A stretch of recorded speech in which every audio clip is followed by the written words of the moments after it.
La sœur de ma femme m'a fait mettre à la porte ce que j'ai rapporté 8 semaines plus tard la détruite. Je n'aurais jamais pensé faire mon sac de sport un mardi soir à 23h, mais c'est bien ce que je faisais, y fourrant des vêtements tandis que ma femme me hurlait dessus depuis l'embrasure de la porte de la chambre. Sa sœur, Vanessa, était assise sur le canapé en bas, probablement ravie d'elle-même. Elle logeait chez nous depuis 3 semaines, et pendant ce temps, elle avait réussi à convaincre ma femme que je projetais de la quitter. Pas que j'y pensais, pas que je l'envisageais, mais que je le projetais. Comme si j'avais une stratégie de sortie élaborée et toute tracée. « Tu as entendu ce que Vanessa a dit » cria ma femme. « Elle a vu les messages sur ton téléphone. Elle sait que tu as parlé à des gérants d'appartements. » J'ai arrêté de faire mon sac et je me suis tourné vers elle. Je n'ai parlé à aucun gérant d'appartement. Et Vanessa a fouillé dans mon téléphone. Quand est-ce que ça s'est passé, exactement? N'essaie pas de retourner la situation. Elle cherchait son chargeur et ton téléphone n'était pas verrouillé. Bien sûr qu'il ne l'était pas, mon téléphone qui nécessite une empreinte digitale pour être déverrouillé. Mais le souligner n'allait rien changer à ce moment-là. Ma femme avait pris sa décision.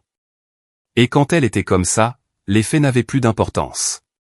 Tu la crois elle, plutôt que moi, dis-je. Ce n'était pas une question, juste la constatation d'une évidence. C'est ma sœur. Elle ne mentirait pas sur une chose pareille.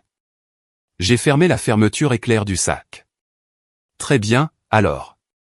Cela sembla la prendre au dépourvu. Elle s'attendait à ce que je me batte davantage, que je la supplie, que je me défende avec plus de passion. Au lieu de ça, j'ai attrapé mon sac d'ordinateur portable professionnel dans le placard et mes clés sur la commode. C'est tout? Tu pars, comme ça? Tu m'as dit de partir. Je pars. Je suis passé devant elle et j'ai descendu les escaliers. Vanessa était toujours sur le canapé, faisant défiler son téléphone avec ce sourire subtil sur le visage. Elle a levé les yeux quand j'ai atteint la dernière marche. « Tu vas quelque part ?» demanda-t-elle comme si elle ne le savait pas. Apparemment, c'est ce que je projetais de faire de toute façon. Selon toi. Son sourire s'élargit d'une fraction. Je lui ai juste dit ce que j'ai vu, c'est tout. Ce que tu as vu sur mon téléphone verrouillé que tu n'as certainement pas piraté. Je ne vois pas de quoi tu parles. Ma femme est apparue en haut des escaliers. Va-t'en. Je ne peux même pas te regarder en ce moment. Je me suis dirigé vers la porte, puis j'ai fait une pause, la main sur la poignée. Quelque chose me tracassait depuis un mois, depuis que Vanessa avait emménagé. Des petites choses. De l'argent liquide manquant dans le tiroir où nous gardions l'argent d'urgence. Des débits sur notre carte de crédit pour des magasins où je n'étais jamais allé. Ma femme balayant cela d'un revers de main chaque fois que j'en parlais. Dis-moi, dis-je en regardant Vanessa, combien as-tu dit avoir payé pour ce sac à main que tu as acheté la semaine dernière? Elle cligna des yeux. Quoi? Celui de créateur.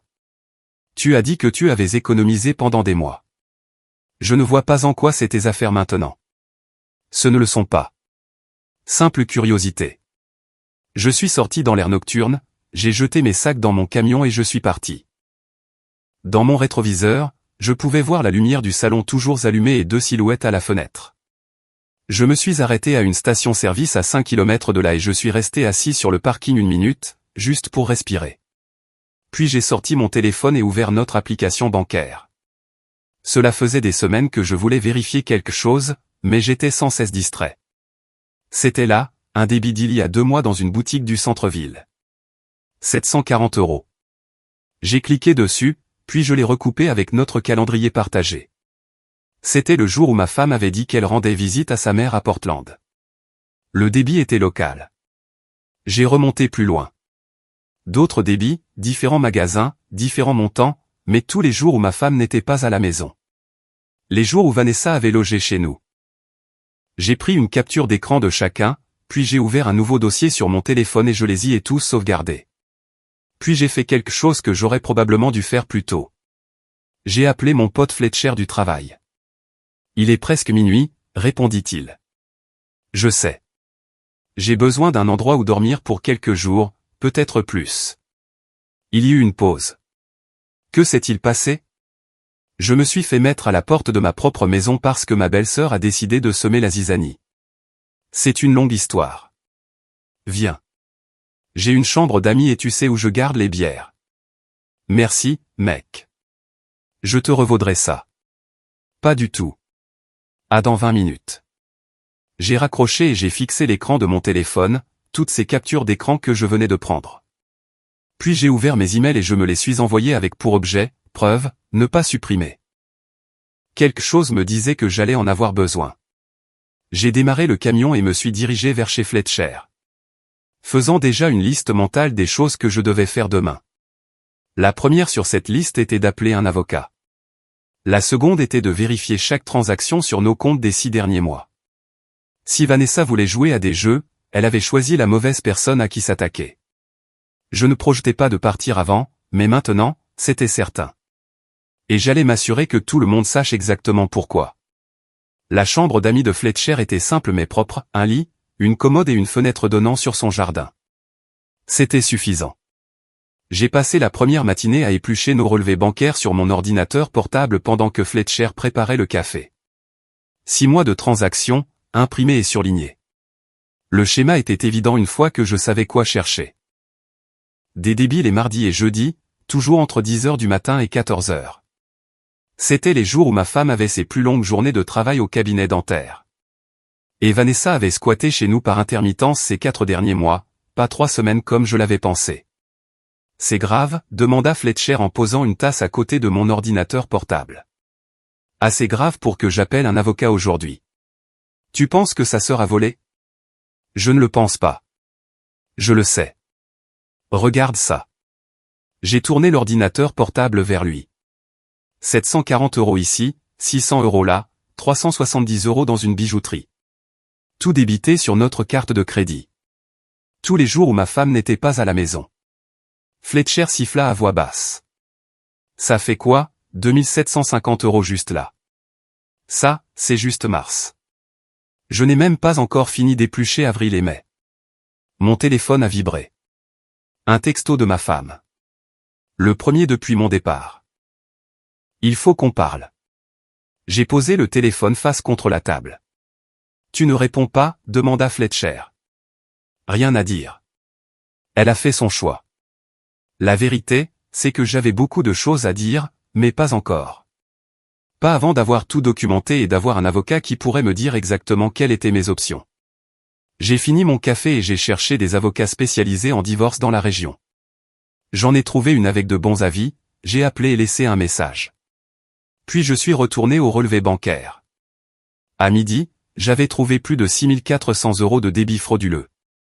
Tous effectués pendant que Vanessa avait accès à notre maison, à nos cartes, à nos informations. La femme était méthodique, je devais le lui accorder. Elle n'a jamais pris trop d'un coup. Elle a étalé ça sur des mois. Elle pensait probablement que personne ne le remarquerait. Mon téléphone a de nouveau vibré. Un autre texto de ma femme. Tu ne peux pas m'ignorer éternellement. Je pourrais, mais j'ai quand même répondu. Je ne t'ignore pas. Je n'ai juste rien à dire pour le moment. 3 petits points sont apparus immédiatement, puis ont disparu, puis sont réapparus. Vanessa a dit que tu réagirais comme ça. J'ai failli rire. Bien sûr qu'elle l'avait dit. Vanessa avait tout planifié.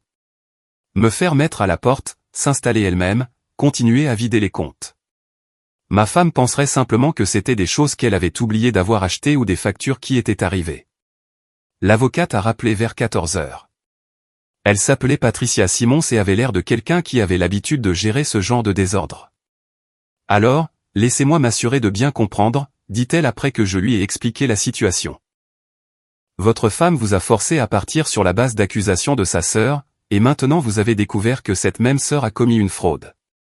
C'est la version courte, oui. Avez-vous des documents? Des relevés bancaires des 6 derniers mois, des captures d'écran, des reçus pour des choses que nous n'avons jamais reçues. J'ai organisé tout ça ce matin. Bien. Pouvez-vous venir demain à 10h? Je veux voir tout ce que vous avez. J'y serai. Et arrêtez de communiquer avec votre femme. Rien par écrit, rien verbalement. Si elle a besoin de vous joindre, ça passera par moi une fois que vous m'aurez mandaté. Compris. Après avoir raccroché, j'ai ressenti quelque chose que je n'avais pas ressenti depuis des semaines, le contrôle. Pour la première fois depuis le début de ce cauchemar, je ne réagissais plus. J'agissais. Fletcher est rentré vers 18h avec des plats à emporter. Nous avons mangé des hamburgers dans son salon pendant qu'un match de baseball passait à la télévision. Alors, quel est le plan ? Demanda-t-il. Rencontrer l'avocate demain. Demander le divorce. Probablement déposer une plainte à la police pour la fraude. Tu vas vraiment opter pour la politique de la terre brûlée. Elle m'a mis à la porte de ma propre maison parce que sa sœur a menti. Elle n'a pas posé de questions. Ne m'a pas donné une chance de me défendre. A simplement cru Vanessa plutôt que moi. J'ai pris une bouchée de mon hamburger. Ouais, je vais opter pour la politique de la terre brûlée. Mon téléphone a de nouveau vibré. Ma femme appelait cette fois. J'ai laissé sonner jusqu'au répondeur. 1 minute plus tard, un autre texto. Très bien. Si tu veux être puéril à ce sujet, je vais juste supposer que Vanessa avait raison. J'ai montré le texto à Fletcher. Elle pense vraiment que c'est moi qui suis puéril. Mec, je ne sais pas comment tu as pu rester marié aussi longtemps. Honnêtement, moi non plus. Plus maintenant. Cette nuit-là, je n'ai pas pu dormir. Je n'arrêtais pas de penser à tous les signes que j'avais manqués. La façon dont Vanessa semblait toujours être là quand ma femme et moi nous disputions, comment elle suggérait des choses qui mettraient ma femme en colère. Des petits commentaires ici et là sur le fait que je pourrais en faire plus, être meilleur, faire plus d'efforts. Elle travaillait là-dessus depuis des mois, empoisonnant lentement ma femme contre moi tout en nous volant aveuglément. Vers 2h du matin, je me suis levé et je suis retourné à mon ordinateur portable. J'ai commencé à parcourir les réseaux sociaux de ma femme, à la recherche d'autres liens que Vanessa aurait pu exploiter. Puis je l'ai trouvé. Une publication d'il y a 3 semaines. Le statut de ma femme. Parfois, la famille voit des choses que nous sommes trop proches pour remarquer. Reconnaissante d'avoir des gens honnêtes dans ma vie. Vanessa avait commenté, toujours là pour toi, ma sœur. C'est ça, la famille. 18 j'aime, y compris des amis de ma femme, ses collègues, même sa mère. J'ai aussi fait une capture d'écran de ça. Je l'ai ajouté à mon dossier de preuves grandissant. Au lever du soleil, j'avais une chronologie. 4 mois de manipulation systématique et de vol. Chaque texto que Vanessa avait envoyé à ma femme que j'avais pu trouver, chaque débit qu'elle avait effectué, chaque mensonge qu'elle avait raconté. Demain, je remettrai tout à Patricia Simons, et alors nous verrions qui projetait vraiment de quitter qui. Patricia Simons était vive d'esprit. Elle était assise en face de moi dans son bureau, feuilletant les relevés bancaires imprimés que j'avais apportés, prenant occasionnellement des notes sur un bloc-notes jaune. C'est un travail minutieux, dit-elle. La plupart des gens viennent ici avec des pressentiments et de vagues soupçons. Vous avez des dates, des montants, des schémas. Je suis gestionnaire d'inventaire. Les détails, c'est un peu mon truc. Elle sourit brièvement, puis redevint sérieuse. Voici ce que nous envisageons pour le divorce. C'est un motif simple de différends irréconciliables. La situation de fraude est distincte mais liée. Je vais vous recommander de déposer une plainte à la police aujourd'hui. Est-ce que ça va compliquer le divorce? Ça va en fait aider. Ça montre que vous êtes victime de vol, et non un participant consentant à des problèmes financiers conjugaux. Elle tapa sur l'un des relevés. Mais il y a autre chose que je veux que vous vérifiez. Ces avances de fonds. Vous les voyez? Je me suis penché. 4 débits distincts sur 2 mois, 180 € à chaque fois. J'ai supposé que c'était aussi Vanessa. C'est probable, mais les avances de fonds signifient généralement que quelqu'un est dans un besoin immédiat. Des personnes avec des problèmes de jeu, des addictions à la drogue, ce genre de choses. Il pourrait être utile de chercher pourquoi elle avait besoin de cet argent. Après avoir quitté le bureau de Patricia, je me suis assis dans mon camion et j'ai consulté les réseaux sociaux de Vanessa. Ses comptes étaient publics, ce qui me facilitait la vie. J'ai fait défiler des mois de publications. La plupart étaient des choses habituelles. Selfies, photos de nourriture, plaintes sur le travail. Puis j'ai trouvé quelque chose d'intéressant. Une publication géolocalisée dans un casino à environ 40 minutes au nord. Postée il y a 6 semaines. J'ai continué à faire défiler. Une autre publication géolocalisée dans un casino il y a 3 mois. Puis une autre. Elle avait supprimé certaines publications, mais les photos où elle était identifiée par des amis étaient toujours là. Vanessa a des tables de cartes. Vanessa tenant des verres dans des bars de casino. Vanessa avec d'autres personnes que je ne reconnaissais pas. J'ai fait des captures d'écran de tout. Puis j'ai fait quelque chose qui me semblait légèrement illégal mais nécessaire. J'ai appelé mon pote Randall qui travaille dans l'informatique. J'ai besoin d'une faveur, dis-je. Et j'ai besoin que tu ne poses pas trop de questions. Ça commence déjà bien. Ma belle-sœur, je pense qu'elle a des dettes de jeu et je dois le confirmer. Peux-tu faire une sorte de vérification d'antécédents?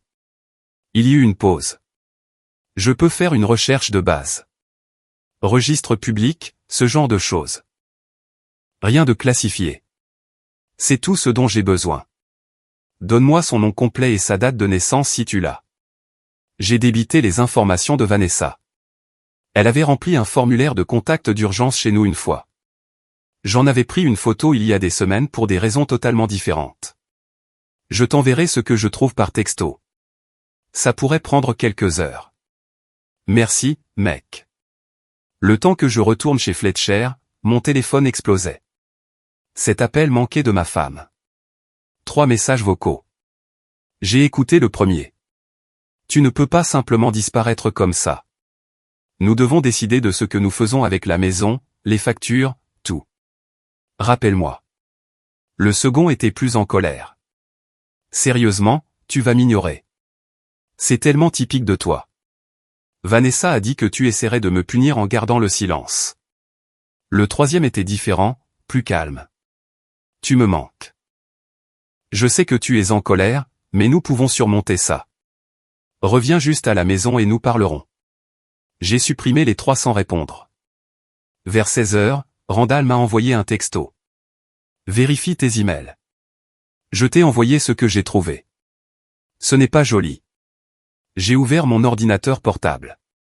L'email contenait 2 pièces jointes. La première était un rapport de crédit.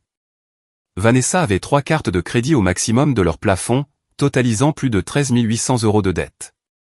La seconde pièce jointe était un dossier judiciaire. Elle avait été poursuivie par 2 créanciers différents au cours de l'année écoulée. Alors, c'était donc ça. Vanessa n'était pas seulement une voleuse. C'était une voleuse désespérée avec de sérieux problèmes d'argent. Et ma femme et moi étions ses distributeurs automatiques personnels. J'ai tout transféré à Patricia Simons avec une note. J'ai trouvé le mobile. Elle a répondu en moins de 10 minutes. Parfait. Ça renforce tout. Déposez cette plainte à la police ce soir si possible. Je commencerai à rédiger les papiers du divorce demain. Le poste de police était plus calme que je ne l'avais prévu. L'officier qui a pris ma déposition était professionnel mais sceptique au début. Alors, vous dites que votre belle-sœur vous a volé alors qu'elle vivait chez vous? C'est exactement ce que je dis. J'ai des relevés bancaires, des reçus et des preuves d'achat non autorisées remontant à des mois. Je lui ai tout montré sur mon ordinateur portable. Les débits, les dates, la chronologie du moment où Vanessa avait eu accès à nos cartes. Son expression a changé. C'est de l'usurpation d'identité. De la fraude financière. De combien parle-t-on au total? Plus de 6 400 € que je peux prouver. Probablement plus que je n'ai pas encore trouvé. Et votre femme est au courant de ça? Ma femme m'a mis à la porte parce que sa sœur lui a dit que je projetais de partir. Elle n'a aucune idée que sa sœur nous a volés. Il a pris des notes pendant 20 minutes, posant des questions sur des transactions et des lieux spécifiques. Puis il m'a donné un numéro de dossier. Nous allons enquêter. Ça pourrait prendre quelques semaines, mais avec une documentation aussi solide, nous porterons probablement plainte. Que se passera-t-il alors? Si nous vérifions tout ce que vous nous avez montré, elle sera arrêtée. Probablement inculpée de multiples chefs d'accusation de fraude et d'usurpation d'identité. C'est un délit grave. Je suis retourné chez Fletcher en me sentant plus léger que depuis des semaines. Tout était en mouvement maintenant. Le divorce, l'enquête de police, tout. Mon téléphone a de nouveau sonné. Ma femme. Cette fois, j'ai répondu. Enfin, dit-elle. Où étais-tu? Occupé. Occupé à quoi? Réunion d'avocats, plainte à la police, tu sais, à gérer les choses. Il y eut un silence. De quoi parles-tu? Tu le sauras bien assez tôt. Comment va Vanessa? Elle s'est bien installée dans la chambre d'amis? Elle va bien. Quoi? Simple curiosité. Dis-lui que je lui passe le bonjour. J'ai raccroché avant qu'elle ne puisse répondre. Fletcher est rentré 1 heure plus tard et m'a trouvé sur le canapé, souriant à mon téléphone. Tu as l'air bien trop heureux pour quelqu'un en plein divorce. C'est parce que je ne suis pas juste en plein divorce. Je démantèle toute l'opération. Vanessa a des dettes de jeu, des poursuites pénales qui l'attendent, et aucune idée que je sais tout ça. Quand est-ce que ta femme le saura? Bientôt. Très bientôt, je me suis adossé. Et quand elle le saura, je veux être là pour voir son visage. 8 semaines. C'est le temps qu'il a fallu à ma femme pour finalement craquer. J'étais resté chez Fletcher, travaillant mes heures habituelles, rencontrant Patricia 2 fois par semaine pour tout finaliser. La police avait confirmé qu'elle allait engager des poursuites contre Vanessa. Les papiers du divorce étaient prêts.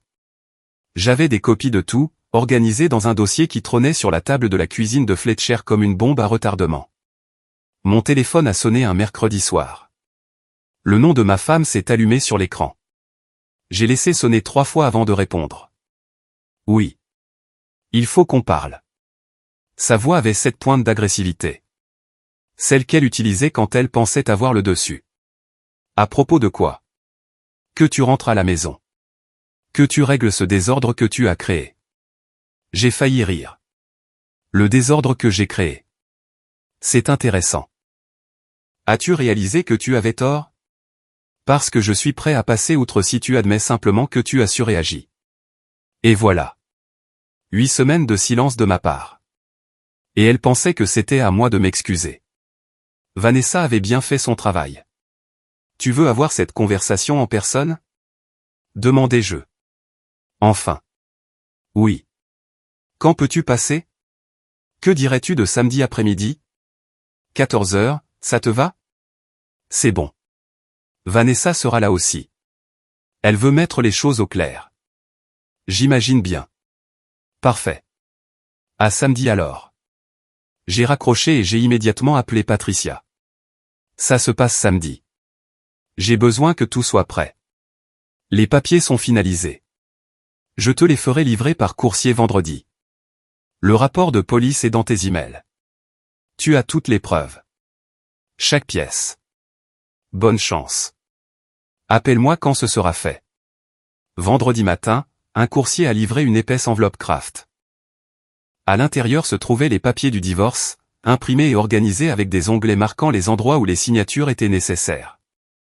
J'ai lu chaque page 2 fois, m'assurant de bien comprendre ce que je signais et ce que ma femme accepterait.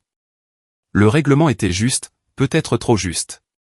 Elle obtiendrait la moitié de tout, sauf ce qui pourrait être prouvé comme volé par Vanessa, ce qui, selon les calculs de Patricia, était suffisamment important pour que ma femme se retrouve avec moins de la moitié. Fletcher m'a trouvé à la table de la cuisine ce soir-là, entouré de documents. « Tu es nerveux ?» demanda-t-il. « Pas le moins du monde. J'apporte un dossier rempli de preuves que sa sœur est une criminelle. » Qu'est-ce qu'elle apporte, elle? D'autres mensonges de Vanessa. Tu penses qu'elle se doute de quelque chose? Aucune chance. Si c'était le cas, Vanessa se serait déjà enfuie. Samedi matin, j'ai tout mis dans mon camion, les papiers du divorce, le rapport de police, les relevés bancaires imprimés avec les débits surlignés, les captures d'écran des publications de Vanessa au casino, son rapport de crédit montrant les dettes de jeu, les photos des articles qu'elle avait achetés avec notre argent volé, toujours identifiés sur ses publications sur les réseaux sociaux. Je suis arrivé à la maison à 14 heures précises. La voiture de ma femme était dans l'allée. Celle de Vanessa aussi. J'ai attrapé le dossier dans une sacoche en cuir que j'avais empruntée à Fletcher. Je me suis donné une allure professionnelle, soignée, comme quelqu'un qui avait passé 8 semaines à planifier au lieu de s'effondrer.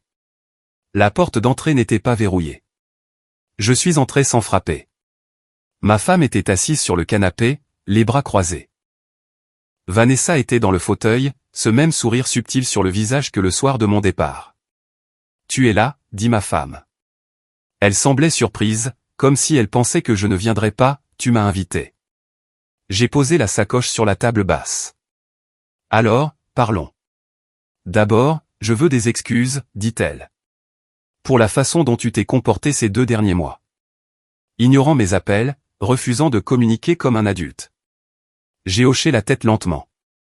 D'accord. Mais avant de passer aux excuses, j'ai des choses à te montrer. Je ne veux rien voir. Je veux t'entendre dire que tu as eu tort. Vanessa se pencha en avant. Admets juste que tu as surréagi. Nous pouvons tous aller de l'avant. Je l'ai regardé directement pour la première fois. En fait, Vanessa, ça te concerne au premier chef. Son sourire vacilla légèrement. J'ai sorti le premier document. Les relevés bancaires. Je les ai posés sur la table basse, face à ma femme. Qu'est-ce que c'est, demanda-t-elle. Nos factures de carte de crédit des 6 derniers mois. Jette un œil au débit surligné. Elle a pris les papiers, les parcourant. Je ne comprends pas, ce sont des achats qu'aucun de nous n'a fait. 740 € dans une boutique un jour où tu étais à Portland. 600 € dans une bijouterie quand tu faisais une double journée. 370 € sur une boutique en ligne dont aucun de nous n'avait jamais entendu parler. Le visage de ma femme devint blême. C'est impossible. Ce n'est pas impossible. C'est de la fraude. J'ai sorti d'autres papiers. Plus de 6400 € de débit non autorisé. Tous effectués pendant que quelqu'un d'autre avait accès à notre maison et à nos cartes. Vanessa se leva. Je pense que je devrais y aller. Assieds-toi, dis-je, pas fort, mais assez fermement pour qu'elle le fasse. On ne fait que commencer. J'ai sorti les photos du casino, les ai étalées sur la table. Ta sœur a un problème de jeu. Celles-ci proviennent de ses publications sur les réseaux sociaux dans 3 casinos différents sur 4 mois. Tu veux deviner où elle a eu l'argent? Ma femme a regardé Vanessa. C'est vrai? Il invente tout. Il essaie de te monter contre moi. J'ai sorti le rapport de crédit. Voici ses dettes. 13 800 € sur 3 cartes de crédit au maximum de leur plafond. Des dossiers judiciaires montrant qu'elle a été poursuivie par des créanciers à 2 reprises. Arrête, dit Vanessa. Sa voix tremblait maintenant. Et voici ma partie préférée. J'ai sorti le dernier document. Un rapport de police que j'ai déposé il y a 3 semaines. Ils ont enquêté, et hier, le détective m'a appelé. Ils ont suffisamment de preuves pour engager des poursuites. La pièce devint complètement silencieuse. Ma femme fixait les papiers comme s'ils allaient disparaître si elle les regardait assez fort. Vanessa était devenue blanche. Des poursuites pourquoi, murmura ma femme. Usurpation d'identité. Fraude financière. Fraude à la carte de crédit. Fais ton choix. J'ai regardé Vanessa. Le détective a dit probablement 3 à 5 ans de prison si elle est reconnue coupable. Ça pourrait être plus selon le juge. Vanessa se mit à pleurer. Pas le genre de pleurs tristes. Le genre paniqué, hyperventilant. Ma femme se tourna vers elle. Dis-moi qu'il ment. Dis-moi que rien de tout ça n'est vrai. Vanessa ne pouvait pas parler. Elle continuait simplement de secouer la tête, des larmes coulant sur son visage. J'ai attrapé une dernière fois dans le sac, j'ai sorti les papiers du divorce. Et ceux-là sont pour toi, dis-je en les faisant glisser sur la table vers ma femme. Je demande le divorce. Tu m'as mis à la porte sur la base des mensonges d'une femme qui nous volait activement. Tu as choisi de la croire elle plutôt que moi sans même poser de questions. Attends, dit ma femme, on peut arranger ça. Maintenant que je sais ce qu'elle a fait, on peut surmonter ça. Il n'y a rien à surmonter. Tu as fait ton choix il y a 2 mois. Je fais juste le mien maintenant. Vanessa s'essuya le visage avec des mains tremblantes. Tu ne comprends pas. J'allais tout rembourser. J'avais juste besoin de temps. Du temps? J'ai sorti mon téléphone et ouvert mes emails. Laisse-moi te montrer quelque chose que le détective m'a envoyé hier. J'ai tourné l'écran vers elle. C'était une feuille de calcul que la police avait créée, suivant chaque débit frauduleux par date, lieu et montant. Ils avaient même inclus des photos des caméras de sécurité des magasins montrant Vanessa effectuant plusieurs des achats. C'est toi chez Target, dis-je en montrant une image. Achetant un caddie plein de choses avec notre carte pendant que ma femme était au travail. Et ça, c'est toi à la bijouterie. Et ça, c'est toi obtenant du liquide à 3 supermarchés différents en une semaine. Ma femme se couvrit la bouche de sa main. Vanessa essaya de se relever. Je dois partir. Je ne peux pas faire ça. Le détective veut te parler, dis-je. En fait, il m'a demandé de l'appeler quand nous serions tous ensemble. Il a dit que ça lui éviterait un déplacement. Ça l'a arrêté net. Quoi? J'ai sorti la carte de visite du détective et l'ai posée sur la table. Détective Harold Morris. Il est très intéressé d'entendre votre version de l'histoire. Devrais-je l'appeler tout de suite? Non, la voix de Vanessa se brisa. S'il te plaît, ne le fais pas. Je trouverai un moyen de rembourser. Je ferai un prêt. Je ferai tout ce qu'il faut. C'est trop tard pour ça. Au moment où j'ai déposé cette plainte, ça a cessé d'être une affaire de famille. C'est criminel maintenant. Ma femme lisait les papiers du divorce, les mains tremblantes. Tu les as déjà signés? Oui. Tout ce que tu as à faire, c'est de signer sur les lignes surlignées et nous en avons fini. Le règlement est juste. Tu gardes la maison puisqu'elle est à ton nom. Nous partageons le compte d'épargne à parts égales. Je prends mon camion. Tu gardes ta voiture. Une rupture nette. Mais la maison a une hypothèque. Comment suis-je censé payer ça toute seule? C'est quelque chose auquel tu aurais dû penser avant de me mettre à la porte. J'ai gardé une voix égale. Je n'essaie pas de te ruiner. J'en ai juste marre d'être marié à quelqu'un qui me fait si peu confiance que sa sœur a pu faire exploser toute notre vie avec un seul mensonge. Vanessa se jeta soudain sur son sac à main. Ma femme lui attrapa le bras. Où crois-tu aller? Je dois sortir d'ici. Il va appeler les flics tout de suite. Je les ai déjà appelés, dis-je. Enfin, techniquement, j'ai déposé la plainte il y a 3 semaines. Ils montent leur dossier depuis. Le détective Maurice a dit qu'il viendrait probablement te chercher la semaine prochaine une fois qu'ils auront tout finalisé avec le procureur. Le visage de Vanessa se décomposa. Elle se laissa retomber dans le fauteuil et mit sa tête dans ses mains, sanglotant. Ma femme me regarda avec un mélange de colère et de désespoir. Comment peux-tu être si calme à ce sujet? C'est ma sœur. Ça va détruire notre famille. Ta sœur a détruit votre famille quand elle a décidé de t'utiliser comme couverture pendant qu'elle nous volait. Je m'assure juste qu'il y ait des conséquences. Mais la prison? Tu vas vraiment les laisser la mettre en prison? Je ne les laisse rien faire. Elle a commis des crimes. Plusieurs délits graves. Ça a des conséquences dans le monde réel. J'ai sorti un autre document. Celui que Patricia avait préparé, montrant le détail financier de tout ce que Vanessa avait volé. Voici ce que ta sœur nous a pris. 6 750 € d'achat non autorisés. 740 € supplémentaires en avance de fonds. Et il y a probablement des débits que je n'ai pas encore trouvés. La police continue d'éplucher nos comptes. Ma femme parcourut le document, son expression passant du choc à quelque chose de plus dur. Elle se tourna vers Vanessa. Tu as dépensé 740 € dans un spa pendant que je travaillais 60 heures par semaine. Vanessa ne répondit pas, continuant simplement de pleurer dans ses mains. Et ce débit ici, continua ma femme, sa voix devenant plus sèche. 230 € dans un restaurant dont je n'ai jamais entendu parler. C'était quand? J'ai vérifié la date sur mon téléphone. C'était le jour où tu pensais qu'elle cherchait du travail.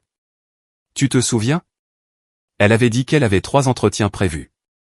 Ma femme se leva. Sors. Vanessa leva les yeux, confuse. Quoi? Sors de ma maison, tout de suite. Mais je vis ici. Je n'ai nulle part où aller.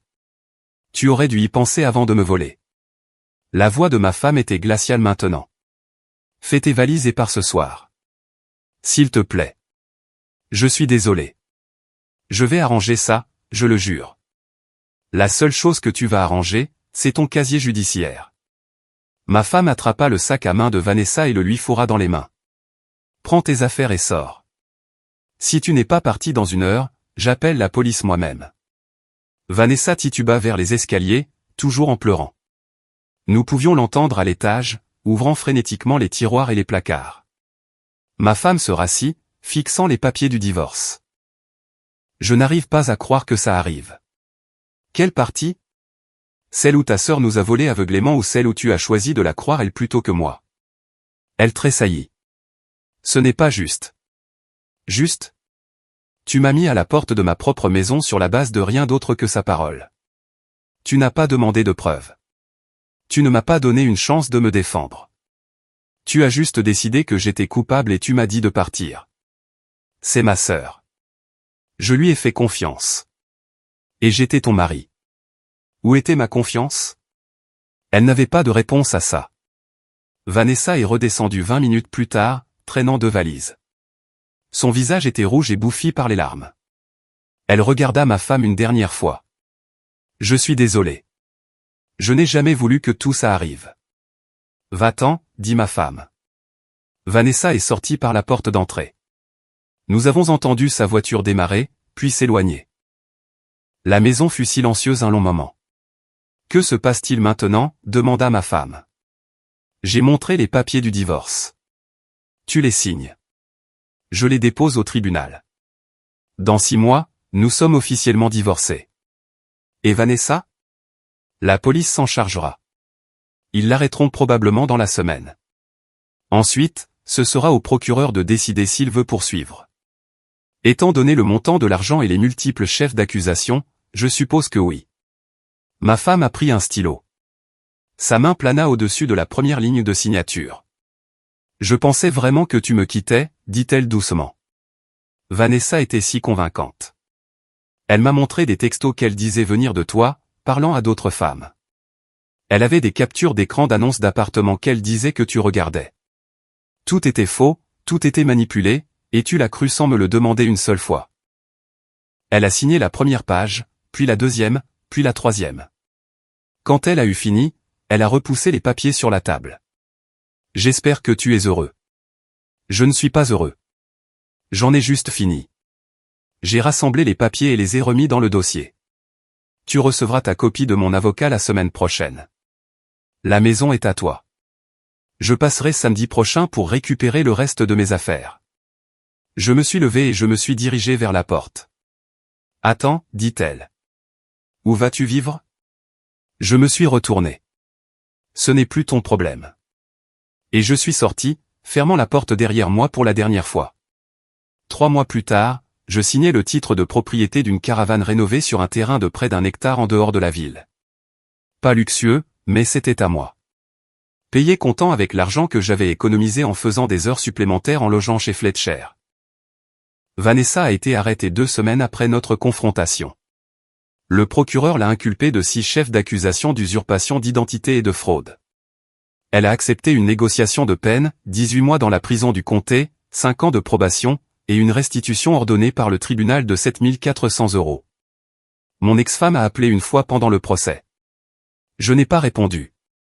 Elle a laissé un message vocal disant qu'elle était désolée, qu'elle aurait dû me croire, que peut-être nous pourrions réessayer une fois que tout se serait calmé.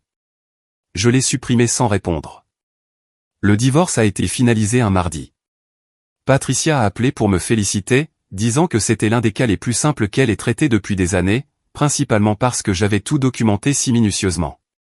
J'ai raccroché et j'ai regardé mon nouveau chez moi. Un petit salon, une cuisine, une chambre, des panneaux solaires sur le toit, une terrasse que j'avais construite moi-même, donnant sur un ruisseau. Ce n'était pas grand-chose, mais c'était paisible. Fletcher est passé ce week-end-là avec de la bière et un cadeau de pendaison de crémaillère. Un paillasson qui disait « Zone sans drame ». Ça semble approprié, dit-il. Nous nous sommes assis sur la terrasse à regarder le soleil se coucher. Tu regrettes comment tout ça s'est passé, demanda-t-il. Pas une seule fois. Elle a fait son choix. Je me suis juste assuré que tout le monde comprenne ce que ce choix a coûté. Mon téléphone a vibré. Un texto de Randall. J'ai entendu dire que ton ex vend la maison. Le marché est difficile en ce moment. Je pensais que tu voudrais savoir. J'ai montré le message à Fletcher. Tu te sens mal pour ça? Elle a gardé la maison dans le divorce. Ce qu'elle en fait n'est plus mon problème. J'ai pris une gorgée. D'ailleurs, elle doit bien payer la restitution de sa sœur d'une manière ou d'une autre. De sang-froid. Exact, ai-je corrigé. Il y a une différence. La vérité, c'est que j'étais passé à autre chose. Nouveau lieu, même travail, une meilleure tranquillité d'esprit. Fini d'entrer dans une maison en me demandant quel drame m'attendait. Fini de vérifier les relevés bancaires pour des débits mystérieux. Fini de me demander si ma femme me croyait ou si elle croyait sa sœur. Aux dernières nouvelles, Vanessa travaillait dans la cuisine de la prison, comptant les jours de sa peine. Mon ex-femme avait emménagé chez sa mère pour économiser de l'argent. Elles ont toutes les deux envoyé des lettres par l'intermédiaire de Patricia demandant si j'envisagerais de réduire le montant de la restitution. Patricia m'a demandé ce que je voulais faire. Je lui ai dit, non. Les actions ont des conséquences. Vanessa l'a appris à ses dépens. Mon ex-femme aussi. Quant à moi, j'ai appris que parfois, les poubelles se sortent toutes seules. Il suffit d'être assez intelligent pour fermer la porte à clé derrière elle.